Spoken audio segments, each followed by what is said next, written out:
welcome to the BSSK Radio Show. I'm your host, Hanomi Ishoro. This show is all about you, your music, your voice, your stories. In this interview, we're talking to someone who's left his native land and moved to Australia to teach English. Tonight's guest is Fred Rowe. Hello, Fred. Hey, g'day, mate. Can you tell us a little bit about yourself, please? Me, well, I'm originally from New York, born and raised. I've been teaching and traveling for 3 years. I did 2 years in South Korea. I taught middle school, and I moved on to Australia. But prior to all of that, I taught English in New York for 2 years, which kind of motivated me to go abroad and teach. Excellent. So, why did you decide to move to Australia? Well, at the time I was teaching English in Korea, and I had this big vacation coming up, and I didn't know where to go. So I asked my mother, should I go to Cambodia and Vietnam, or should I go to Australia? She said Australia. So I went to Australia. I went by myself. I couldn't find any friends to come with me. They complained about the expenses and everything else. But so I went alone. So it's like that. I think that's a pretty different, unique experience, just traveling alone to a foreign country. Fast forward after the vacation, I had the time of my life. I had a great time. And I found out about the working holiday visa.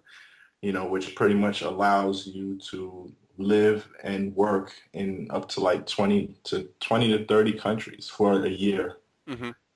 But with this visa, you have to find your own work. You have to find your own accommodation. It's kind of like moving to another country and starting ground up. Oh, awesome. So it's like a bit of a challenge. It's not exactly like Korea. It's a different system, Okay, fair enough. And how long were you teaching in Korea for? 2 years, 2008 to 2010. I was in South Korea, Daegu. It's in Daegu. Awesome, Daegu. Did you enjoy yourself there? Had the time of my life. I had the time.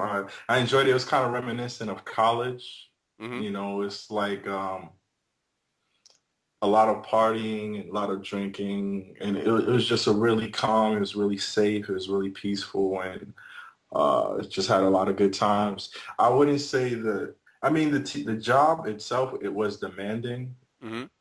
But after a while, it's like the culture of the people, or the softness, or the kindness of the people.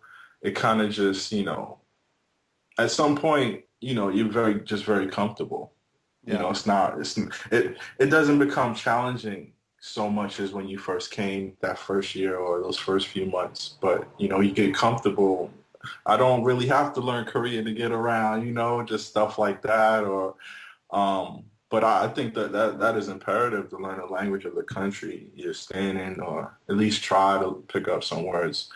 But, I was in Daegu 2008, 2010. I still have many friends there. So. Oh, excellent.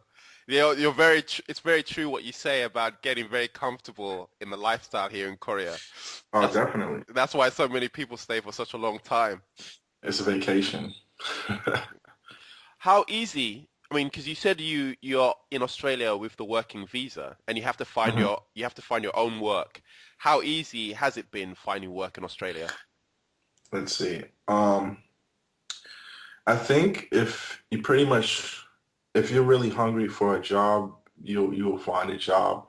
When I first came here, I pretty much looked for a job every day online. I would go to colleges, ESL schools, and introduce myself. I'll be dressed up in a suit. I'll have my resume and my qualifications and my degrees and everything. Mm-hmm. And we might exchange information. And I would be a pest. I would be a pest until I find a job, So, and that took about 2 weeks for me to land a gig. So. Oh, really? Just 2 weeks to get a job? Mm-hmm. And was that how long were you within a particular school? Was it like a contract for like a few months or just a couple of weeks? What was the process like? With the working holiday visa, it allows you to work for one employer for 6 months. So you have to change jobs for 6 months for that visa period, that 1 year visa period. So I had I taught at two colleges. Hmm. And were they full-time positions? I wouldn't say so. My classes were usually 4 to 8 in the evening, the afternoon and evening, pretty much 4 to 8. That was my consistent shift, 4 to 8. If there was other positions available, I mean, I taught at other colleges, but at different shifts, but for the most part, 4 to 8. Okay, and was that sufficient enough to survive? I'm assuming it is in Australia for rent and everything else that you need. I guess it depends how much the person wants. Really, it's really up to them. For me, 4 to 8, I was making about $41 an hour. So that's around what, $2,000 every two weeks or something like that. So I think that was enough for me. You know, I don't need that much. You know, I'm a traveler, so I don't really need that much. So I was comfortable with just that. I mean, I did look for other positions outside of teaching as well to Hmm. make more money, but I pretty much taught most of my year here. Okay, fair enough. Excellent.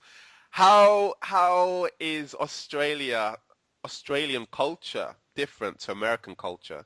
Have you noticed anything remarkably different between the two? Definitely. Uh, I think Australians. I hate to generalize, but Hmm. from I'm sure everybody's experience is different, but my experience is that Australians are very laid back. They're very friendly. They love their sports, rugby, cricket. You know, there's a big gambling culture. There's a big fishing culture. It's an island, so people love to fish. People fish in the rain. You know, I've seen it. You know, sailing culture. You know, there's dolphins and whales, and Hmm. there's a big surfing culture as well. People like surfing freezing cold temperatures. Like I've seen all of this. You know, I've seen like people like it's so cold. Why are they surfing? You know, but and there's also you know as well as a big night culture. Hmm. But in terms of American culture, I just say is they're a bit similar. Similar. I mean, mostly everyone speaks English. Mostly everyone speaks English. You know, Hmm. but yeah, and then again, there's a different geographic of people here. There's Polynesians, you know, it's like Hmm. all from different islands. You know, you have Malaysia, Indonesia, you know, Singaporeans. So you have like all different a different geographic from the America. Hmm. So there's more Lebanese, you know, there's a lot of European communities here too, Polish. I would say, I mean, it's just as multicultural as America, but it's just a different races here. But what part of Australia are you in?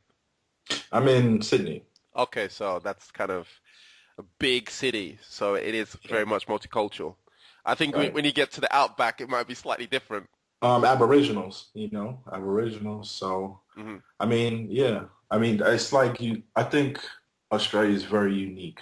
Hmm. I think it's very unique just because of that, you know. And I believe like it probably was once underwater because of all the structures on the beach and everything, and the rock structures and everything. So, but the Aboriginal culture, the art, I think like Americans, the people are a bit. I don't want to say lazy, but you know, I guess they stay inside more. I don't really want to say that, but I think people like might stay inside more. In terms of Australians, they love to go outside. It's more outdoorsy. Like I see people exercising all the time, Hmm. and you know, so. But I think it's just a very unique country. Awesome. Okay, in regard to your teaching experience, well, you were teaching in Korea and now you're teaching in Australia. Have there been any big differences in what you've experienced in regard to teaching? I mean, are you mainly teaching Asian people in your colleges? No, No? no. Okay. I teach people, you know, in one class, I might have students from Pakistan. I might have students from Egypt or Bangladesh. I might have students from Indonesia, Thailand, Korea, Japan, even some Italians. So it's like you have all of that in one classroom, opposed to in Korea where it's mostly Koreans. You know, it's mostly Koreans. Yeah. So it's like there are different challenges, and I think this just teaching people from all those sects of the world, it could be very challenging. You know, all those students have different problems, Hmm. Can you speaking, writing, etc. can you give us any examples of how that plays out in your classroom, teaching all the different nationalities, and how you have adapted to that? Well, several instances, I could pretty much use my own curriculum. I could use my own lesson plan. I could make up our own lesson plan. I mean, but it would focus on pretty much reading, writing, grammar, some conversation. Um, that's pretty much it.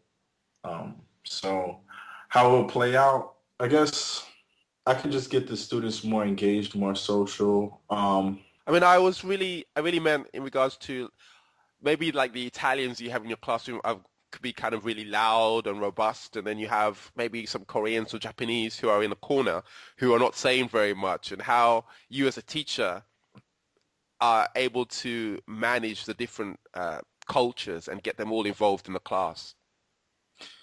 Well, I would just deal with what I've learned socially and teach them how to be better conversationalists and how to just be better in social environments and the importance of networking and the importance of friendship.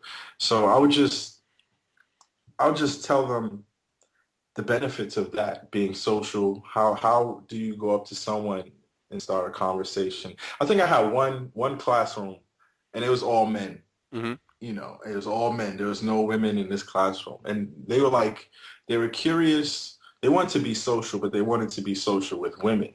Uh-huh. So I guess this is English related. You know, it's like you're being better socially at the same time, socially talking, you're improving your speaking and grammar and all that. But I was pretty much concentrating on conversation. So they wanted to know how do you approach women?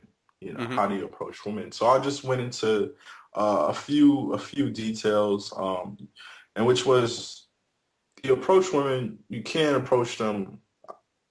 I don't want to make this show into something that it's not, but it's like you have to approach people while they're stationary.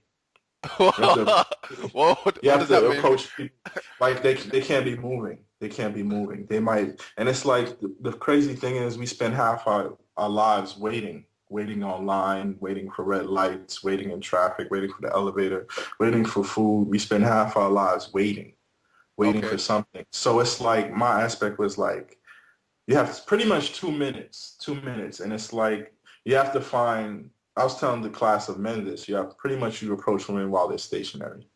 You know, this could be on a train station, and it could just be something light, and just to start a conversation, and whatever happens after that happens. But it's pretty much you have to approach them. Pretty much, I asked them what's the sexiest thing in the world, and they couldn't tell me what the sexiest thing in the world was. And I told them the sexiest thing is confidence. So and I gave them an example. I would think I was at a jazz festival, Hmm. and I saw this lovely lady sitting down like in the food court, Okay. and she was eating alone, and she was playing with her phone. So she's bored, and she wants someone to eat, share her meal with, someone to enjoy her meal. So that's a great way to initiate conversation approach. You're very confident, you're very bold. And I just told them you have to be confident And, we practice different scenarios. What are some things you can say, or how do you break the ice? And, so it's like, I think I had them on the computer lab, just looking up jokes, pretty much jokes, like short jokes they can say, and they can say this in a social environment at a bar just to make friends, So, but in terms of approaching women, I hit them with, they pretty much have to be stationary. Okay, fair enough. Yeah, so. All right, cool.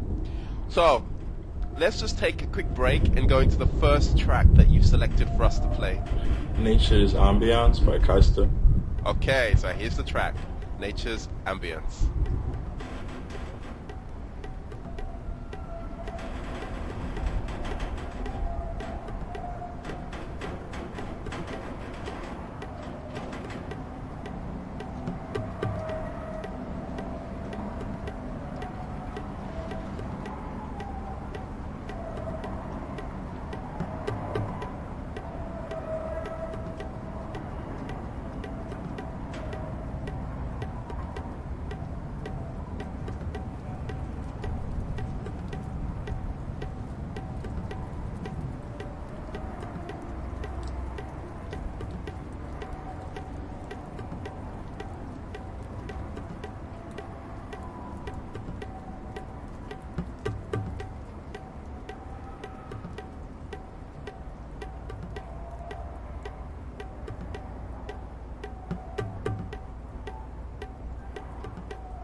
So, did you enjoy that track?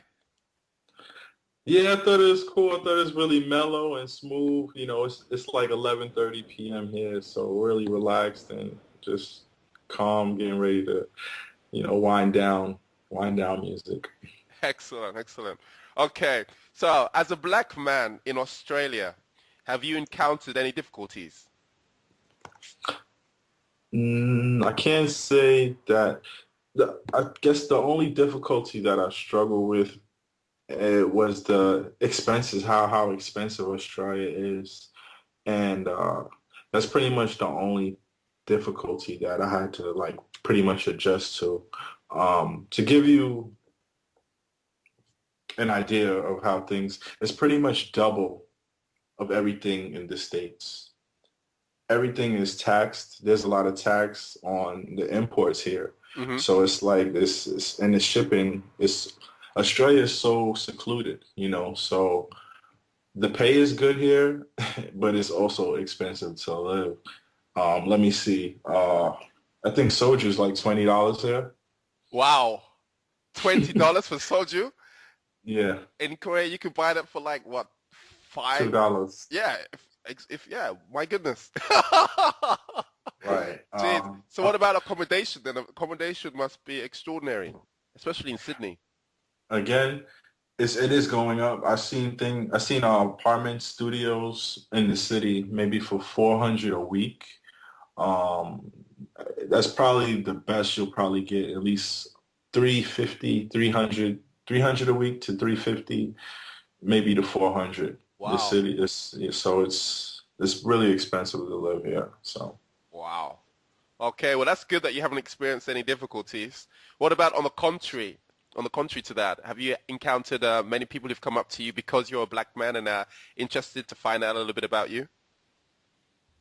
Yeah, I've got a lot of people come up to me, and but they're pretty much curious to where I'm from, or they're just friendly. I think Australians are very friendly. They'll come up to you, they'll buy you a beer, they'll buy you a drink, they'll take you out to eat. It's no problem. I think the first day I got here, I met a girl. I was wandering around the city, and this girl just invited her. She wanted to be my tour guide. Wow. She was like, oh, all right, sure. Like, I don't know anything that. Like, so she was my tour guide for the day. But Australians are very friendly. They'll come up. They've come up to me and just, it's like when they hear a different accent, it's attractive. Sounds awesome. Yeah, it is. It is. So guys have come up to me, but yeah, just I've like met guys in the club. They might buy me a drink and just because, just enjoy yourself and have a good time. So I haven't had any difficulties in terms of any discrimination or any racism. I had a funny story. I don't know if you can interpret it as racist, but I was in a bar and I was entertaining like two girls. I was by myself. I was entertaining these two girls, Yep. and this old man at the end of the table, he asked me, "Do they know you have a foot long?" And I was, and I started laughing. I thought it was funny. And I was blushing. I was embarrassed, and I told him, no, I don't have a foot long. And he said, why are you wearing long shorts? And that was pretty much it. I was pretty much done after that. So, and no problems in terms of any discrimination or racism. I was pretty much fine. Awesome. So I take it then that you must have an awesome social life there. Yeah, I have friends, and I have different circles of friends. Pretty much from everywhere. Friends from school. The students are adults, so I can establish friendships with them as well. They're adults. Some of them are much more older than me. So who knows when we might meet. Co-workers, fishermen, surfers, partygoers, hairdressers, poets, singers, rappers, bands, businessmen, teachers, travelers. So that's pretty much my network right there. I am getting really jealous. I think I might have to head over to Australia pretty soon. It's sounding pretty epic. Yes, definitely worth the experience. There's a lot of opportunities here. There's a big boom in Asian influx. A lot of people from Asia, all over Asia, are coming here, and I'm sure they're also opening up English colleges. So if you have the certification and the experience, there's no doubt you will find a job. Awesome. Excellent. Yeah. Okay, is there anything you miss at all about Korea? I miss the food. You miss Korean food? Yeah, I love Korean food. Wow. I never tried dog, but I never tried. Have you tried dog? No, I haven't. I don't think I can even venture to try dog. But I've heard that some people said it's really nice. It's a delicacy here. But I'm sure, but no, I won't be trying any dog anytime soon. Yeah. I miss soju, the free accommodations, the big school dinners, that they have every few semesters. Yeah. Sometimes going to work hungover and nobody pretty much making a big deal over it. I miss the innocence of the students and the people. So those are a few things that I really miss about Korea. And how long do you plan on staying in Australia for? I'll be in Australia till March 4th. So my visa is up in about 2 weeks. Oh, okay. And what's your next plan? My next plan, I was gonna head up to Japan for a few months on vacation, relax, and get my mind right after all this teaching I've been doing. Okay, cool. And finally, as we wrap up this interview, do you have any advice to teachers who may be thinking about going to Australia to teach English? I would tell them to get their TEFL, TESOL, or CELTA. I would tell them to get one of those, preferably in person. That could I think the certificate it helps a lot. It helps boost your resume as long as well as the experience. But if you do come to Australia, just realize the expenses. It's a lot of fun here. The nightlife is amazing. It's pretty consistent. Australians are very friendly. So But I think it'll be an amazing experience. It's like I had to get that out of my way. I had just to do. It's kind of like a challenge. It's like living in one of the most expensive countries in the world and making it from the ground up and to being comfortable and at the same time seeing different sights and doing different things and meeting new people and new experiences. So, but I think like it's definitely worth the trip. There's a lot to do. There's a lot to see. So any advice, I would just tell them just to go hard. They have to go hard. You have to. You have to go hard. Awesome. You don't have any problems. So, yeah. Wonderful. Thank you so much, Fred, for this interview.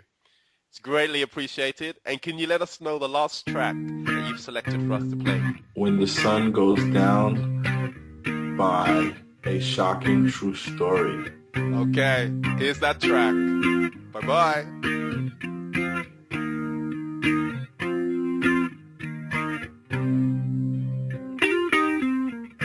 Find myself in this room, full of brimstone, full of gloom.